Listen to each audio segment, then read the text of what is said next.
नमस्कार, कार्यक्रम में आपका स्वागत है। मैं हूं गोपाल झा। आज हम रूबरू हो रहे हैं प्रदेश कांग्रेस कमेटी की पूर्व प्रवक्ता हनुमानगढ़ गंगानगर जिले की एकमात्र महिला विधायक डॉक्टर परम नवदीप से। परम नवदीप जिन पर कई तरह के आरोप हैं, जैसे वह जिद्दी हैं, लड़ाकू हैं, यहाँ तक कि भ्रष्टाचार जैसे आरोप भी उन पर लगे हैं। तो आइए रूबरू होते हैं संगरिया की विधायक डॉक्टर परम नवदीप सिंह से। डॉक्टर परम, कार्यक्रम में आपका स्वागत है। सबसे पहले हम ये जानना चाहेंगे कि बतौर विधायक जीवन में क्या बदलाव महसूस करती हैं आप? नमस्कार, आपने बुलाया, आपका धन्यवाद। बतौर विधायक सिर्फ इतना है कि मुझे काम ज़्यादा करना पड़ रहा है जी। काम करने की मैं इच्छुक शुरू से रही हूँ। अपने लिए समय रहता नहीं है, इसके अलावा कोई अंतर नहीं है जी। हनुमानगढ़ गंगानगर जिले की एकमात्र महिला विधायक हैं आप। महिलाओं को बहुत ज़्यादा उम्मीद है आपसे, आपको क्या लगता है? होनी भी चाहिए महिलाओं को मुझसे उम्मीद। हम महिलाएं आधी आबादी हैं जी। और यदि मैं अकेली महिला प्रतिनिधि चुन के आई हूँ तो उन्हें मुझसे अपेक्षा रखनी भी चाहिए। वैसे भी मैं महिलाओं के हक के लिए हर स्तर पर लड़ाई लड़ती हूँ, तो उनकी उम्मीदें बराबर बनी रहें, उनकी उम्मीदों पे खरी रहने का प्रयास भी करती हूँ जी। खास तौर पर जब आप ग्रामीण क्षेत्र में जाती हैं, महिलाएं किस तरह की डिमांड करती हैं आपसे? हकीकत तो ये है कि जब मैं अपने हलके में होती हूँ, हलके से बाहर मैं निकलती नहीं। बहुत ही कम समय होता है ऐसा जहाँ मुझे लगता है कि मुझे कहीं और जाना है तो मैं जाती हूँ। प्रयास मेरा ये होता है कि समय को अच्छी तरह इस्तेमाल करूँ। 24 घंटे होते हैं, आप और हम प्रयास करते हैं तो हम ज़्यादा से ज़्यादा 18 घंटे काम कर लेते हैं जी। तो मेरा एवरेज निकलता है 16 से 18 घंटे काम करने का। तो उसमें ज़्यादा से ज़्यादा काम करने का प्रयास करती हूँ। महिलाओं की मुझसे अपेक्षा ये होती है, वो मुझे प्यार देना चाहती हैं और प्यार लेना चाहती हैं और मैं उनकी अपेक्षाओं पे खरी उतरने का प्रयास करती हूँ। छोटे से छोटा काम, जैसे गरीब के पास जाए तो वो एक छोटी बात, चाहे पेंशन की बात करे, चाहे बीपीएल कार्ड की बात करे, या छोटी छोटी जो उनकी ज़रूरतें हैं, पानी की व्यवस्था नहीं है, ये बातें करते हैं। और वो ज़्यादा खुशी इसमें महसूस करते हैं कि मैं उनके बीच में जब आती हूँ जी। और उनका उमड़ता हुआ प्यार मुझे महसूस भी होता है। और आज की तारीख में मुझे एहसास है इस बात का कि जनता बहुत प्यार देती है और उस प्यार का मुझे जो अपनी तरफ से प्यार देना है, चाहे काम के रूप में देना है, चाहे उनके बीच के रूप में देना है, मैं उसे महसूस करती हूँ और उस पर खरी उतरने का प्रयास करती हूँ जी। जैसे आपने कहा कि आप 16-17 घंटे रोज काम करती हैं, आपकी दिनचर्या कैसे, क्या है? देखिए, वैसे तो ये बहुत ही पर्सनल क्वेश्चन है आपका जी। मैं सुबह जल्दी उठती हूँ। उठने के बाद मेरा ये रहता है, मैं एक्सरसाइज करती हूँ, तो एक मेरा एक रूटीन है। ये अलग बात है, कब यदि कम समय है तो कम समय में कर लेती हूँ और यदि खुला समय होता है तो पूरी एक्सरसाइज में करती हूँ जी। योगा करती हूँ। उसके बाद दिनचर्या कंप्लीट करने के बाद पूजा करती हूँ। पाठ मेरा एक नियमित रूटीन है कि मैं पाठ करे बगैर नाश्ता नहीं करती और उसके बाद अपना ब्रेकफास्ट लेके मैं काम पे लग जाती हूँ। ब्रेकफास्ट करने के बाद अगला भोजन मुझे नसीब होगा या नहीं होगा उसकी मुझे चिंता नहीं रहती जी। क्योंकि मेरी संतुष्टि दिमाग के भोजन की है, पेट के भोजन की नहीं जी। यदि देर रात तक 11-12 बजे जब भी मुझे समय मिलता है तब भोजन ले लेती हूँ, उसके बाद और फिर 4-5 घंटे आराम कर लेती हूँ जी। चूँकि एक सवाल है कि आप परिवार भी देखना पड़ता है, रिश्तेदारी भी देखनी पड़ती है, फिर आप पेशे से डॉक्टर भी हैं और फिर राजनेता भी हैं। ये चार जो भूमिका है आपकी अलग अलग, इसको कैसे मैनेज करती हैं आप? कठिन है जी। आसान नहीं है, मैं महसूस भी करती हूँ। यदि सबसे पहले परिवार की बात करें, मेरी बिटिया छोटी है मैं समझती हूँ कि मेरे बेटे का और बेटी का बहुत सहयोग रहा। यदि बच्चा ही जिद करता रहे कि माँ कहाँ हो, आ जाओ, जो बच्चा करता है, मेरी बिटिया करती है, पर फिर भी बच्चों का सहयोग रहा। मुझे उस इमोशनल बॉन्डेज में उन्होंने तकलीफ नहीं दी बच्चों ने। तो पर मैं ये महसूस करती हूँ माँ के तौर पे मैं मेरी बिटिया को समय कम दे पाई हूँ जी। रही बात मेरे पतिदेव की, उनका कॉपरेशन है तभी मैं यहाँ हूँ जी। राजनीति के अंदर मैं कितना समय दे रही हूँ, कैसे मैं काम कर रही हूँ, इसका बेहतर जवाब मेरा ख्याल है जनता देगी जी। जनता के बीच में मैं रहती हूँ। डॉक्टर का पेशा जो है, क्योंकि मैं MD मेडिसिन हूँ, इसका मुझे मौका जनता के बीच में ही मिल जाता है। कोई तकलीफ होती है वहीं पे पूछ लेते हैं, वहीं नब्ज देख लेते हैं। मरीज आया, नब्ज देखी, दवाई बताई, डबल उपचार करते हैं वहाँ। बिल्कुल, जनता की जो समस्या है उसका भी उपचार हो जाता है और जो व्याधियाँ हैं शारीरिक उसका भी उपचार आप हाथों हाथ करती हैं वहाँ। कोशिश करती हूँ जी। और प्रयास करती हूँ कि ज़्यादा से ज़्यादा मुकम्मल काम कर सकूँ। जी। आप जिस परिवार से हैं, खास तौर पर मैं आपके ससुराल पक्ष की बात करता हूँ। आपके पतिदेव राज्य के अतिरिक्त पुलिस महानिदेशक हैं, बहुत बड़ा होता है उनका। आप खुद एक अच्छी डॉक्टर मानी जाती रही हैं, फिर राजनीति में आने का फैसला कैसे हुआ? राजनीति में आने का फैसला नहीं हुआ जी। ऐसा लगता है कि तकदीर मुझे ले रही। जी। 1998 की बात है।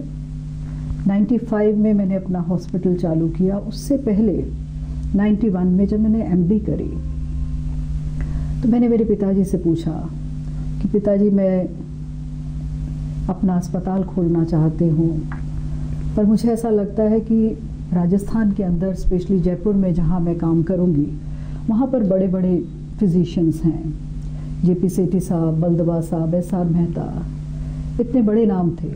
मैं राजस्थान की तीसरी महिला फिजिशियन हूँ।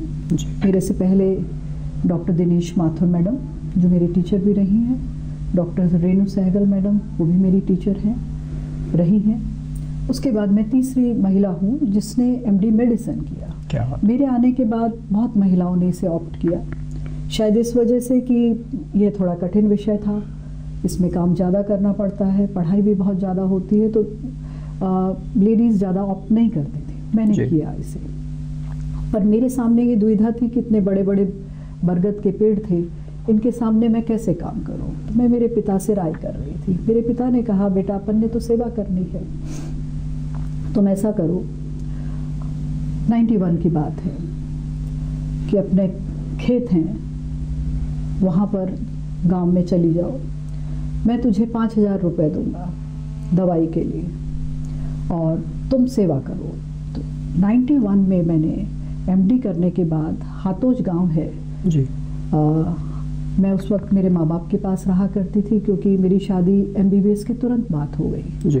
और MD मैंने शादी के बाद किया। नवदीप जी उन दिनों SP हुआ करते थे, तो वो विभिन्न जिलों में SP रहे और मैंने पढ़ाई जयपुर में रह के की। 91 में तब तक मेरा घर मैंने बनाना चालू कर दिया था शुरू में ही। तो ये विचार था कि एक जगह रह के यदि डॉक्टर रहता है तो मरीज को ये रहता है कि डॉक्टर उपलब्ध है। बिल्कुल। तो उस विचार से मैंने जयपुर में प्रैक्टिस करने का विचार बनाया। पिता के कहने से मैंने हातोज गांव है, वहाँ हमारे खेत हैं, वहाँ गांव के नीचे बरगद का पेड़ के है, वहाँ से मैंने काम चालू किया। मेरे पास उस वक्त बिस्कुटी रंग की एक मारुति होती थी 51 नंबर, उसके पीछे एक फोल्डिंग टेबल और कुर्सी रखती थी। क्या पिताजी 5000 रुपये महीना उन्होंने बांध दिया, उसकी मैं दवाइयाँ लेती और पेड़ के नीचे बैठी सुबह से लेके मरीजों को निःशुल्क देखा करती थी। काली हूँ, गर्मी में और काली हो जाती, पिंपल्स बहुत हो जाते, पर मुझे उन गरीबों का काम करने में मज़ा आता था और खुश होती थी, संतुष्ट होती थी। दौर चल निकला, मैं जाती 500 हजार मरीज दूर दूर गांवों से आते। 91 का ये सिलसिला मेरा चलता रहा।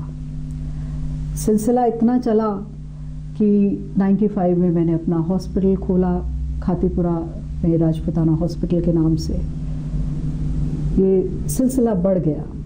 शायद मेरी जो पॉपुलैरिटी थी उस वजह से मुझे न्योता मिला। 98 के अंदर 10 जुलाई को सोनिया जी फरवरी में कांग्रेस की अध्यक्ष बनी और 98 में 10 जुलाई को पहली बार वो जयपुर आई। 8 जुलाई को मेरे पास एक तार आया प्रदेश कांग्रेस कमेटी से। मैं आपको ईमानदारी से बता रही हूँ जी। मैं नहीं जानती थी प्रदेश कांग्रेस कमेटी में कौन अध्यक्ष है, ये क्या है चीज़ है।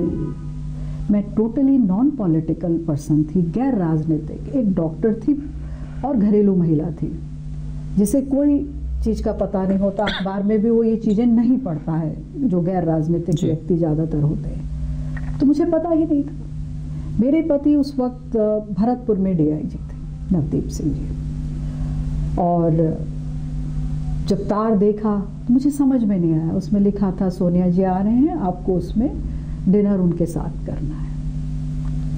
मैंने मेरे पति को फ़ोन किया, मैंने कहा ऐसे एक तार आया है और लिखा है प्रदेश कांग्रेस अध्यक्ष अशोक गहलोत करके साइन है, ये कौन है और मुझे क्यों बुला रहे हैं, तुम्हारी क्या राय है। तो वो कहते कि भाई तुम्हें बुलाया है, कोई कारण होगा, तुम्हें जाना चाहिए। मैंने थोड़ा रेजिस्टेंस भी दिखाया। मैंने कहा मुझे अच्छा नहीं लगता इस तरह, मैं किसी को जानती नहीं, कैसे जाऊंगी। तो उन्होंने कहा बात तो तुम्हारी वाजिब है कि तुम नहीं किसी को जानती, पर तुम जाओ, देखो तो सही तुम्हें बुलाया किस लिए जी। उन्होंने मुझे ये कहा, मैं चली गई। अब देखिए मुझे ये नहीं पता कि मैं किन से मिलने जा रही हूँ और मैं उनसे क्या बात करूँगी। तो सुबह सुबह टाइम्स ऑफ इंडिया देखा तो उसमें लिख रखा था सोनिया जी के बारे में, उनकी तरफ से था कि more and more ladies should join the politics, they should come into the politics, राजनीति में महिलाएं आएँ। ये मैंने उसमें पढ़ लिया। अब शाम को जी हम पहुंच गए डिनर के लिए। सब अजनबी चेहरे थे मेरे लिए, क्योंकि मैं किसी को पहचानती नहीं थी, जानती भी नहीं थी। पर मैं एक तरफ खड़ी हो गई और एक एक करके सबसे मिलाया जा रहा था। मेरा परिचय अशोक जी ने बहुत अच्छे ढंग से कराया सोनिया जी से। इस तरह कुछ बताया कि ये सरदार सुरजीत सिंह जी की बेटी हैं, जो कांग्रेस के सिंपैथाइजर रहे हैं, शुरू से ही सपोर्टर रहे हैं, बिजनेस पर्सन हैं।